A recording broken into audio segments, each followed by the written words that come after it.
পাচ্ছেন না ডিম ও সবজির দাম, কাজের চাপও অনেক বাড়িয়ে দিয়েছে। ঊর্ধ্বতন কর্তৃপক্ষকে জানাতে গেলে করা হচ্ছে হেনস্থা।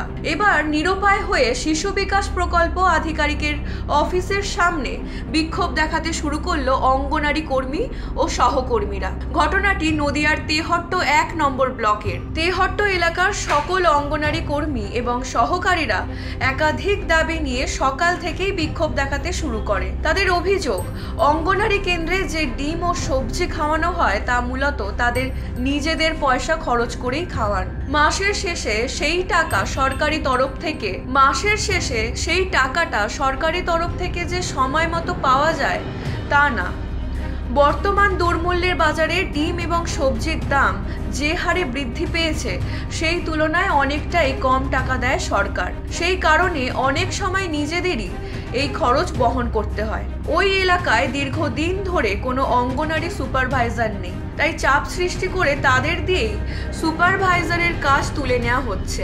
অন্যদিকে সরকার ঘোষণা করেছিল অনলাইনে বিভিন্ন কাজকর্মের জন্য প্রতিটি অঙ্গনারী দিদিমণিকে একটি করে স্মার্টফোন কেনার টাকা দেবে, কিন্তু তাদের নিজেদের মোবাইলেই সেই কাজ করতে হচ্ছে।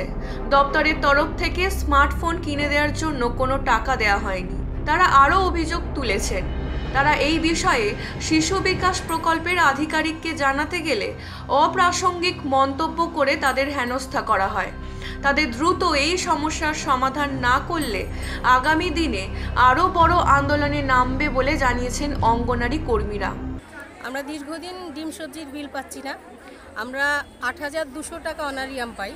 সেই টাকায় আমরা এই সরকারের এই বড় একটা যোগ্য প্রতি মাসে আমরা এই সহযোগিতাটা সরকারকে করছি। এটা আমরা বারবার আমাদের সিডিপিও সাহেবকে আমরা বলি, না বললে আর আমরা টাকাটা পাই না, কখনো দেয় কখনো দেয় না, এরকম একটা ব্যাপার চলছে।